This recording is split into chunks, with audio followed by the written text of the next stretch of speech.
Hey my people, uyu ni umuhungu wanyu Jenkies. Ndagarutse muri segment y'udukuru tw'urukundo kuri Moza Stories. Ndabizi neza ko muzabikunda kandi nuyikundiye nkureka kuryohera, ntuze gusiga iki gikumwe utakigize umweru kizamuye. Ndasobanura like kandi ujye muri comment utubwire uko wabikunze, unatubwire inkuru yindi wifuza ko twazagukorera ubutaha.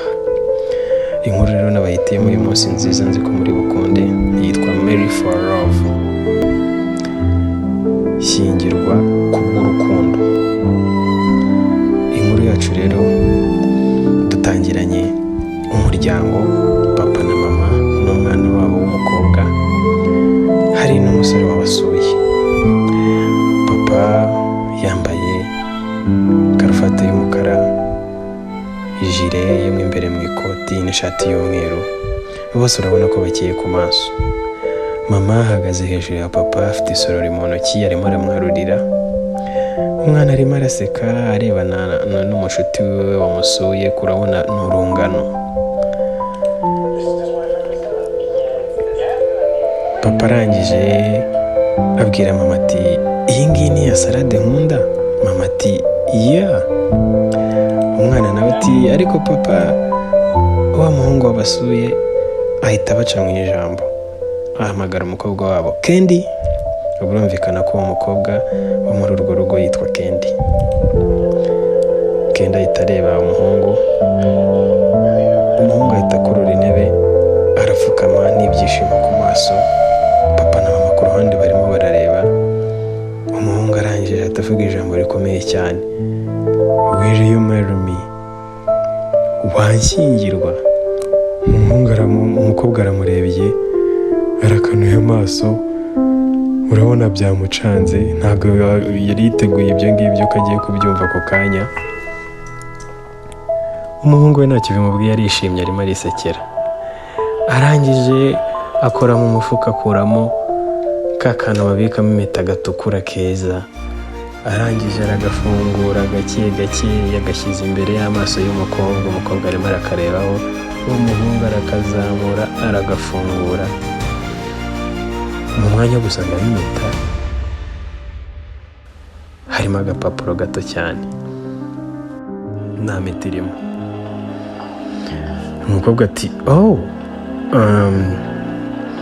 mama aricara na papa bararebana, bashobewe. Umukobwa afungura aka gapapuro, n'utwara twiza cyane tw'umutuku, ibintu ubona bijyanye rwose. Agapapuro kari gacuritse, aragacurukura, kanditseho ngo ring for $10,000 US. Impeta ihagaze ibihumbi 10 by'amadolari, niko byari hari handitse ku gapapuro.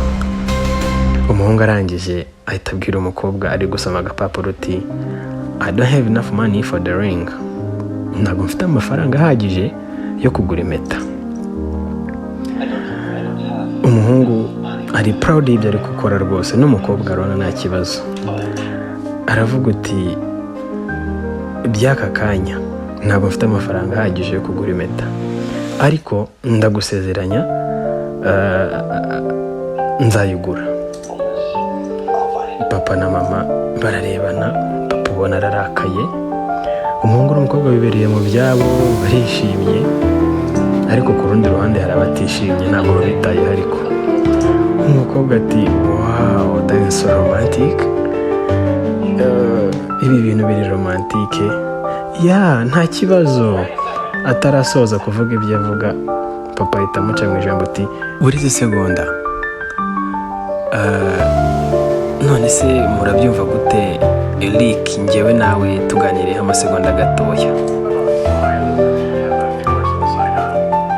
Umuhungu n'umukobwa bararebana, papa yarateye intambwe agiye. Umuhungu abona ntabwo amukurikiye, arangije ahita amubwira uti, twaganira ariko mwereka ku ruhande ko bajya ku ruhande. Umuhungu n'umukobwa bararebana, papa ahita akomeza aragenda, umuhungu aramukurikira. Umuhungu ataraza, papa yahise akuramo sheki arasinya. Arangije amuhereza sheki iriho $20,000. umuhungu akihagera ahita amuhereza sheke. Rick aramubwira uti ibi ni iby'iki? Papa aramubwira uti iyi ni avance. Umuhungu aravuga uti ntabwo nkukorera.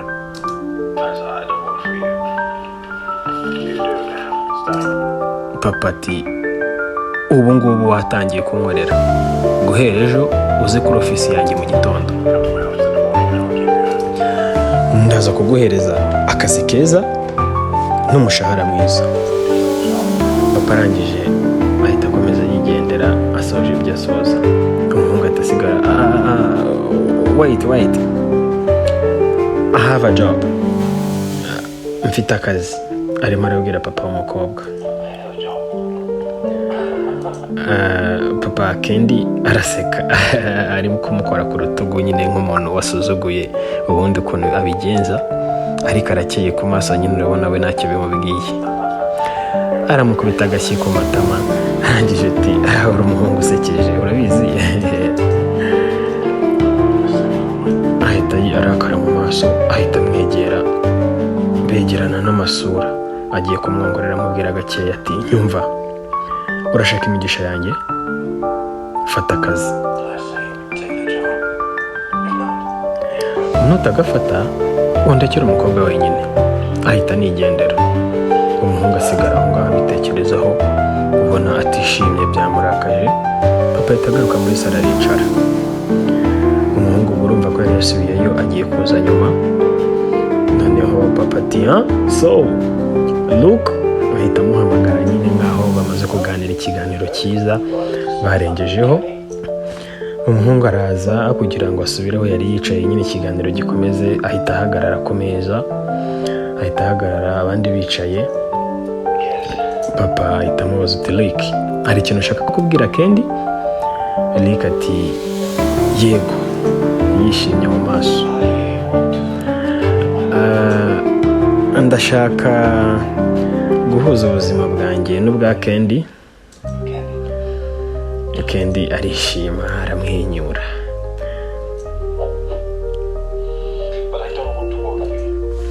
Ariko ntabwo nshaka gukorana nawe, abwira Papa Kendi.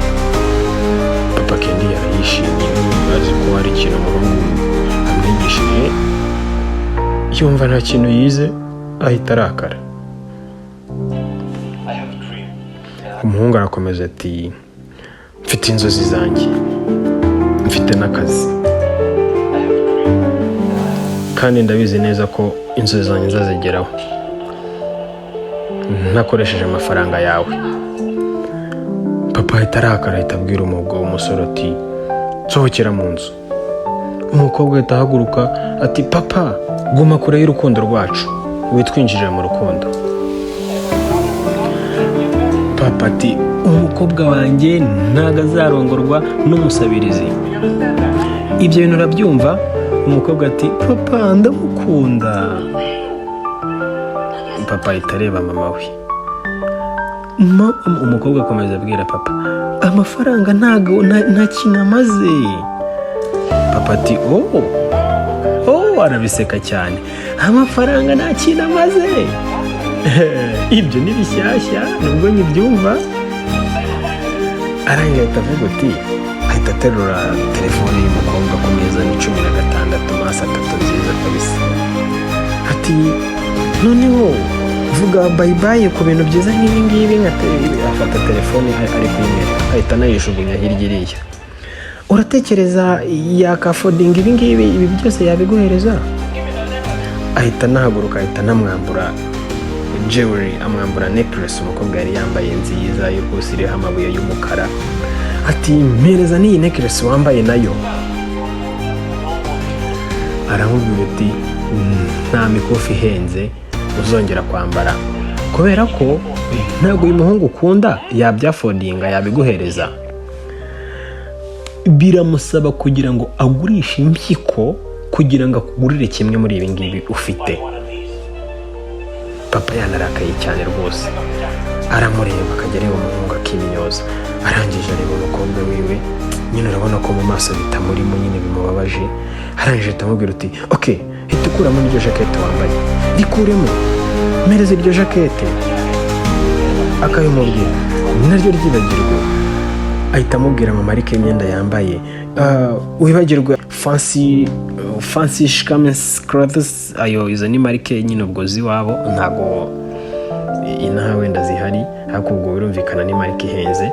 Aramubwira uti izi marike uzibagirwe, ngo ziturutse ku ba design itambawe n'undi muntu n'umwe n'aha ngaha, wajya gukoresha ibyo ushaka, ibyo byose ubyibagirwe, ntabwo uyu muhungu yabiguhereza. Noneho aramubwira uti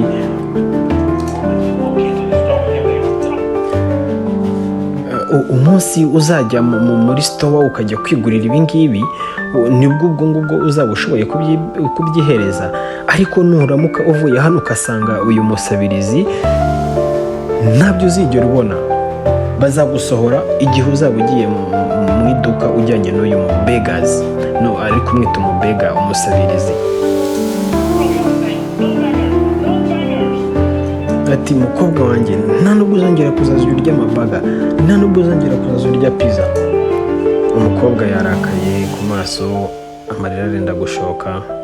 Umuhungu nawe arimo guhumekera hejuru, yabuze ibyo avuga, yabuze uko abigenza. Papa we yafuretse, yazanye iminkanyari, yarakaye. Urabona uyu mukobwa we yamurakaje nyine, birumvikana ko yanze kumwumva niba ari guhuza. Ati niba witeguye ibyo byose kubivaho, then noneho ukomezanye n'uyu mu broken boyfriend. Kuvuga ngo akomezanye na boyfriend uri broke, udafite cash, udatunze. Ariko ndabizi ko uzagaruka hani, rira ukore buri kimwe cyose, ariko umujyane, uzagaruka. Ngenda bizi umubyeyi arabizi ko ibyo yamenyereje umwana wiwe bihenze, byiza, urugo rwiza. Nyine umubyeyi wese yifuriza umwana wiwe guhura n'umuntu umuhereza ibyo yamumenyereje. Wishyize mu ruhande rw'uyu mubyeyi nawe wamwumva, ariko abana ntabwo babyumva. Umukobwa we yanamubwiye ko amafaranga nta kintu amaze, agomba gukurikira urukundo. Umuhungu yari ari hirya yitwa Rick, umukobwa yitwa Candy. Rick abwira Candy ati Candy ngwino tugende. Ubwo yari azi ko nta kintu na kimwe yavugaga umwana ari gutongana na se, yari yiteguye ko Candy ari buze gukurikira ibyo umuhungu we baganiriye. Urumva muri relationship yabo baba barihaye intego, ntabwo yari azi ko ari buze gukurikiza ibyo papa we yamubwiye. Aramubwira uti Candy ngwino twigendere. Umukobwa ntiyamusubiza, bararebana. Umuhungu bisa nkaho yibwiye igisubizo cy'umukobwa. Umuhungu ahita acika intege, arongera amuhamagara ati Candy, n'isura ibabaye cyane. Candy arangije ati abwira Rick sheri we, I can't, ntabwo nshobora kugukurikira. Areba papa we, arongera areba Rick, amusaba imbabazi ati Rick I'm sorry. Rick yarangije arasohoka aragenda. Papa ahita aseka arishima, areba umukobwa wiwe. Papa yari abatsinze nyine. Umukobwa ariko abonye Rick agiye, papa arishimye, atatangira gutegera akaboko umwana we. Umukobwa yanga gufata intoki za se, ahita ava nawe ku meza arigendera. Umukobwa agenda, papa ari kumuhamagara darling. Mama yari yacucutse ibyo byose. Umukobwa wagiye ahita abaza papa we ati ibi ni ibiki ukoze? Umubabarije umutima. Mama ahita ahaguruka aragenda. Papa nawe ahita sweetheart ahamagara umugore we ko nawe yari ivumbi yagiye. Sweetheart, wigira ikibazo, nzamubonera umuhungu uzabasha kumukorera ibyo namukoreraga byose. Iyo sene ni uko nguko yarangiye yo muri urwo rugo.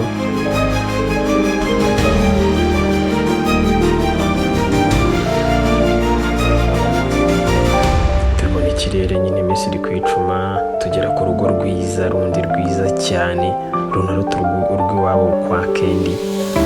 Duhita tubonamo imbere mu masaha ya nijoro, ibikuta byose birimo biraka, bicaye mu ntebe nziza zizengurutse, wicaramo ukaburiramo rwose ugatebera. Turabona papa wa Candy mu makoti n'amakoti y'umukara ntabwo ajya yavamo, n'umusore wundi ukiri mutoya wambaye kositime z'umweru yicaye yageretse akaguru ku kandi nk'abakire kabisa. Imbere yabo hari uturahure tubiri twa wayini ariko bari byiza mu kuganira. Umusore ari guhereza ikaze papa Kendi. Oh, I'm glad waje, nabyishimiye waje, ni iby'agaciro kuri njyewe. Noneho papa Kendi ati urakoze. Ako kanya Kendi ahita yinjira. Oh, dore nguriya, come on darling, arimo guhamagara umukobwa we. Kendi araza, ntabwo yishimye ku maso ariko papa warishimye, arimo araseka n'uyu muhungu. Umuhungu papa arangije ati ndagira ngo uhure na Jordan Belton Jr. Ndagira ngo mbasobanurire ko ubwo uyu musore papa aje kuintroduce ngo umukobwa we bamwita Jordan Belton Jr. Bisobanuye ko ubwo papa we nawe yitwa Jordan Belton we kuko hari akazina ka Junior. Ubwo iryo ni izina ry'umuryango, ibyo bikunda gukorwa n'imiryango nyine ihererekanya ubutunzi, banahererekanya amazina kugira ngo izina ryabo ritazazima. Birumvikana ko ni mu mafaranga ukurikije ahantu bari ukuntu hameze, ukurikije confidence umuhungu afite. Arangije umuhungu ahita asa n'uwongorera papa w'umukobwa ati wow, such a charming lady. Arimo gutakagiza umukobwa we nyine, umukobwa wa papa Kendi. Noneho papa Kendi ati ya nibyo se koko. Kendi arimo kubumva, arahagaze ntabwo aricara, urabona ko ntabwo ari interested rwose. Agiye kuvuga papa ahita amuca mu ijambo ati come on darling, icara hasi, relax. Ya umubyeyi yakataje, arimo aragira ngo umwana wiwe rwose amuhereze umugabo uzabasha kumuhereza ibyo yamumenyereje. Nk'umubyeyi ku ruhande rwe warumva ari mukuri pe, arakiye ku maso arishimye. Noneho umuhungu bari imbere nyine afite ubutunzi, ariko umuhungu rwose ndagira ngo nimwumva uburyo ameze n'uburyo ari kwitwara namwe muraza guca urubanza mumbwire. Umuhungu ahita atangira, umukobwa yicaye, papa wamaze kumubwira kwicara, umuhungu ati right. So confidence nyine nk'umuntu uri iwabo kandi wibereye mu mafaranga. Ati so right, as I was saying, nk'uko nabivugaga, afite urutoki mu ntoki ku kumwe uba wariye inyama udafite kirinda, uri muri haganyura mu menyo. Nibyo arimo arakora no mu Jordan Belton. Ati nk'uko nabibabwiraga, tuzajya muri Monaco, ariko ubukwe ubwabwo buzabera muri Caribbean Island. Abantu bazi ibirwa bya Caraïbe ukuntu bimeze, ni ahantu abantu barira amafaranga nyine, birumvikana. Kendi arangije areba umuhungu, urabona ko akunda umukobwa aba ari kukureba nyine, abona wamwiyemeyeho, asa nk'uwacuritse umutwe arimo kukureba, imboni z'amaso zegutse nyine, asa nk'ukurebana agasuzuguro kwa. Niko Kendi ameze, arimo arareba Jordan Belton. Arangije umukobwa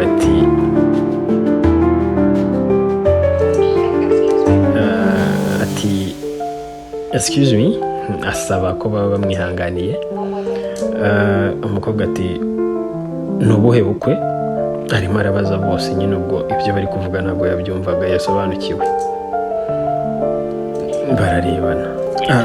Twongeye gutangira, dukeneye gukora kuri Belton wa gatatu. Bari gusobanura ko bagomba kubyarana, bagomba gukora ubukwe bakabyarana, hakaboneka Belton wa gatatu, kwa guhererekanya izina. Uyu ni Belton Junior, ubwo urumva umwuzukuru w'umuryango wa Belton agomba kwitwa Belton wa gatatu. Nibyo yahise yongorera papa Kendi, aramubwira uti none se umukobwa wawe katari kubyumva, kandi dukeneye gukora kuri uyu mushinga wa Belton wa gatatu. Baraseka nk'abantu bafite ibintu baziranye wenyine, banahana high five. Umukobwa arangije ati papa n'ibiki biri kujya mbere hano? Papa ati darling relax, ndimo ndagerageza kuorganiza, ndimo ndagerageza gushyira ku murongo ibintu byiza kuri wowe.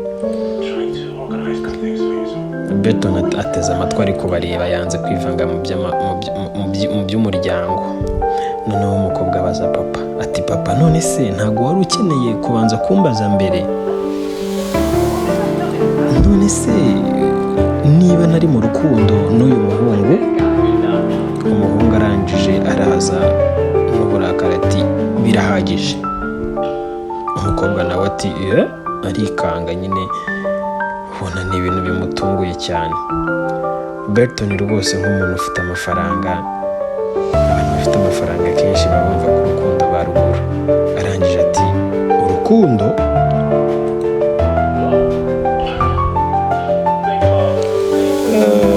Tekereza kogera muri zahabu uri kumwe nanjye, kandi ntuzigere wongera kumvangira na rimwe. Umukobwa ati arimo gutungurwa buri kanya rwose, ka Kendi ni agasazi. Ntabwo kamenyereye umuntu ukabwira gutya uko yiboneye. Ati byamucanze Kendi, abitekerezaho gatoya, ariko bareba bose ati ahita afata telefone n'agakapu kiwe, arahaguruka nk'umuntu ugira ati amujugunyaho telefone, ati akira iyo gane, akuramo ikoti. Ntago nkeneye relationship itarimo urukundo. Ahita yikuramo amaherena, bimwe papa we yamukoreye imbere ya Rick, ahita abyikuriramo. Noneho papa we yabimukuyemo mbere, ari gushaka kumusobanurira ko atazongera kubibona. Noneho ahise abyikuriramo, akuramo amaherena, akuramo necklace. Arangije atamubwira uti nahitamo kubura bino byose kugira ngo mbe ndi kumwe na Berton Junior. Ariko bwira se. Papa we ahita amufata akaboko, arambwira uti darling, ibi ni ibiki urimo urakora? Umukobwa abwira papa we uti ndagiye, ntabwo nzagaruka hano na rimwe. Papa ati Kendi. Umwana arinda arenga papa arimo kumuhamagara. Noneho Berton na papa Kendi bararebana, barakomeza bararebana nyine, bose byabacanze. Iyo sene tuyivuyeho, tugaruka mu mujyi mwiza. Ni nijoro nyine, turimo turabona transition. Nanone tuhita tugaruka mu rugo kwa Kendi. Papa Kendi arimo arazenguruka inzu yose, mama Kendi ariyicaye arimo arasoma igitabo. Papa Kendi arivugisha, ari hejuru ya mama Kendi. Mama Kendi ntabwo abyitaye, ari kwisomera igitabo. Ati ntabwo nakwizera ko yagiye, urabizi? Ari kubwira mama Kendi. Afata inzoga nziza ya wine, arasuka mu kirahure. Ari gusuka, mama Kendi arangije aramubwira uti ntabwo wakagombye kuba waramushyizeho pressure yiturije. Arimo arisomera igitabo rwose, ntari no kumureba. Papa Kendi ati pressure? Sheri, please, uriya mukobwa nuko atajya yumva, ntago ajya asobanukirwa ibintu akeneye mu buzima. Kandi kuvugisha ukuri, wagakwiye kuba waranshyigikiye. Ibyo ngibyo urabizi. Papa Kendi ari kubwira mama Kendi, aricara ariruhutsa n'akarahure kiwe ka wine. Mama Kendi ahita afunga igitabo, ariko aho yasomaga yashyizeho urutoki kugira ataza kwibagirwa. Ahita areba papa Kendi, noneho bagiye kuganira bishya, amwitayeho ati fine. Uwo ni mama Kendi. Ahita yimurira ibyicaro, yegera papa Kendi, amureba mu maso ati noneho ndagushyigikira. Papa Kendi arishima. Mama Kendi ati ibuka uburyo wamporopoje. Papa Kendi ati darling, please.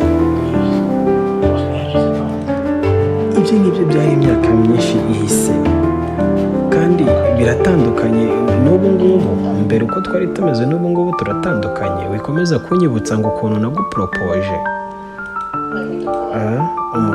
Mama Kendi ati wituma njya kuzana alubumu yacu. Papa Kendi ati areba hirya ariruka.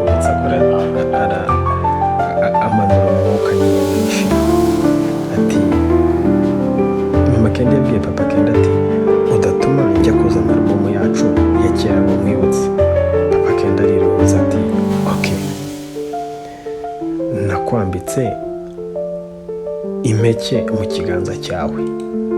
Mama Kenda ahita areba hejuru araseka. Papa Kenda ati urishimye? Mama Kenda ati yego. Bisa nkaho yari ari kumwibutsa ukuntu nabo batangiyeho bahereye. None niyo mpamvu ubona Mama Kendi, Papa Kenda ariruhutsa. None se ni ngombwa ngo mbivuge? Papa Kendi Mama Kendi arimo arapresharinga Papa Kendi kugira ngo agire icyo yibuka, agire icyo avuga ku iyo ngingo y'uko ari guhatiriza umwana we gushyingiranwa n'umuntu ufite amafaranga. Ati bivuge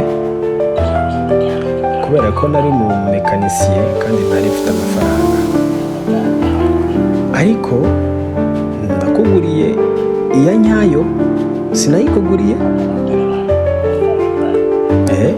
y'amagranti 40, amagranti 40 ubwo mwebwe muyazi mwansobanurira niba wayavunjamo amadolari angahe ntabwo mbizi. Mama Kenda araseka ati yego, nibyo nashakaga ko wibuka.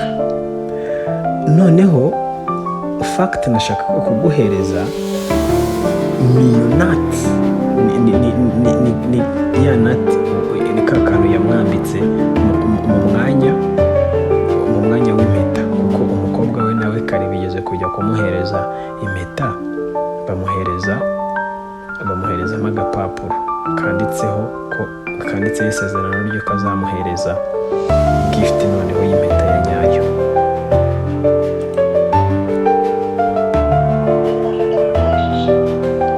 Ntabwo ariko Mama Kenda akomeza avuga ati wanyambitse nati, ariko ntabwo byigeze byafekita urukundo rwacu. Naragukundaga nta na kimwe ngendeyeho, nta kondisiyo nyine, nta mafaranga, none n'ubu turayafite, narakomeje ndagukunda.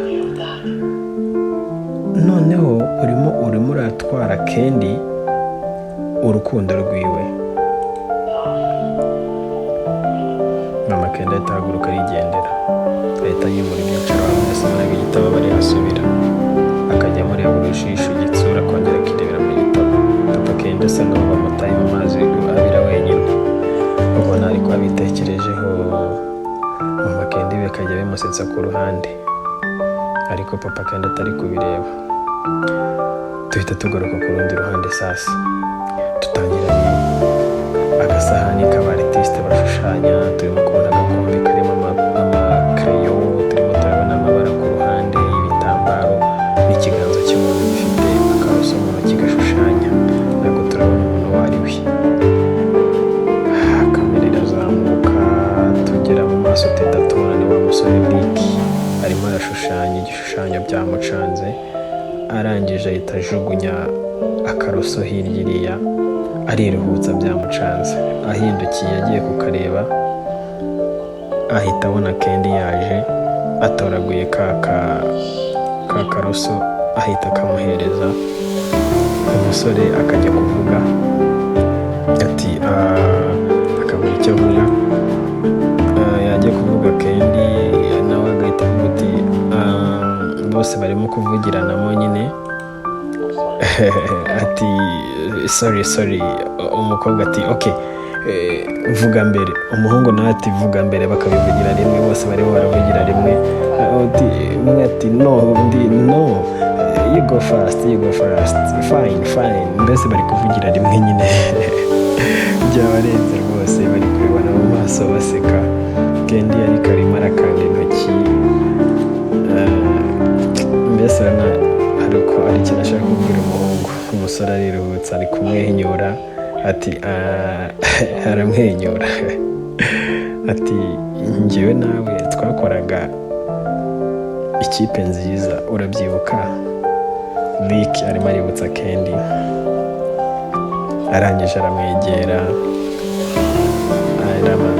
aramanuka agiye kumusoma. Twumva ijwi ry'umugabo inyuma ati Rick ahita avaho, ahita arekera kumusoma. Arangije ahita abona ni ababyeyi ba Kendi, ahita asa nk'ucitse intege ati hariruhutsa. Kendi nawe urabona arishimye we nta kibazo afite, ahita yegera Rick ahita avuga ati munyihanganire nta kibazo nasubira ku kazi. Agiye kugenda Kendi aramugarura. Papa Kendi nawe ati oya mu by'ukuri ndaje ku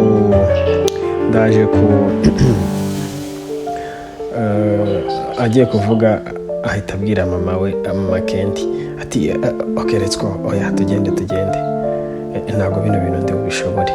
Papa Kendi niko abwira mama Kendi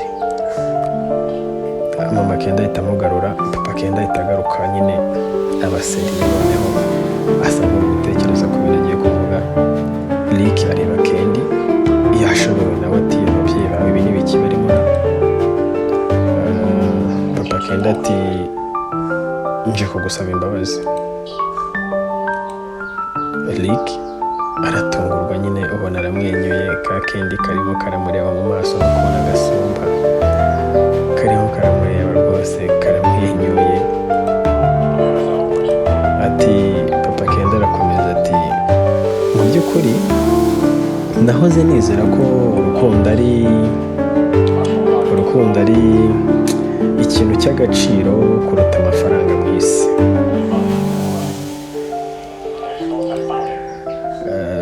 None mwebwe babiri mwabonye urukundo, nta burenganzira mfite bwo kubinjirira. Niba mushaka umugisha wanjye murawufite. Ka Kendi ati karaseka gahita gafata ku bitugu bya Rick gasanga kamuhoberaho gatoya, kahita kamureka, gahita kagenda kirukanka, kahita gahobera papa wako, gahobera na mama wako. Rick hirya arimo araseka nyine, nawe urabona ko umuntu hari icyo ashaka kuvuga. Ati but ntago aya ariyo makuru meza gusa, nanjye nashakaga gutegereza. Ariko ahita yigira ku ruhande gatoya, bakiri guhoberana. Araresa ari gushaka akantu mu bishushanyo bye, mu marangi yiwe, mu bintu akoresha, mbese hari akantu ubona arimo gushakisha. Ahita azana ka kabogisi kamwe karimo ka gapapuro yaporoporesheje Kendi, ahita akazana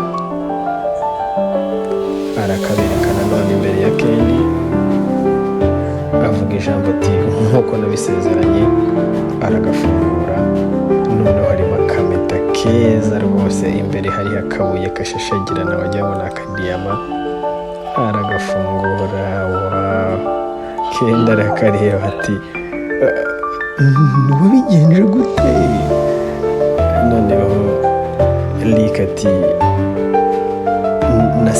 nasinye kontra nziza,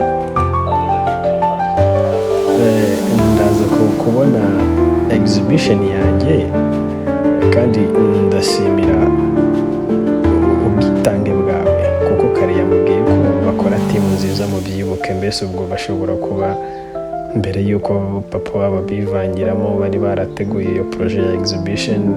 Rick akomeza yirukaho, noneho ubwo dore ubu ngubu baje yaraciyemo nyine, kontra yarabonetse. Niyo mpamvu amushimiye uti arimo arashimira ubwitange bwiwe.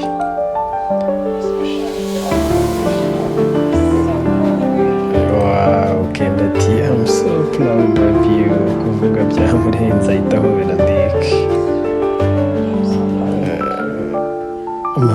Mama Kendi nawe ahita abwira Papa Kendi aho bari hirya ati I'm so proud of you too. Arimo kubwira umugabo we kuko ibintu akoze nyine, ukuntu yemeye kuva ku izina. Papa Kendi ati bahita bakomanya agahanga nyine, bari kwishima. Inkuru yacu tuyirangiriza aho ngaho. Ndagira ngo umbwire isomo ukuyemo mu iyi nkuru yacu ntoya. N'izi nkuru tugiye kugenda dukomeza tubahereza zibanze ku rukundo, zivuga ku rukundo nyine mu buryo butandukanye. Urukundo ni ikintu kinini, urukundo rubabaye, urukundo rurwanijwe rukagerwaho, urukundo n'amarangamutima muri rusange, kugira ngo dukomeze twubake imitima ya sosiyete muri rusange. Iyi nkuru se ivuga ngo Mary for love, uyumvise gute?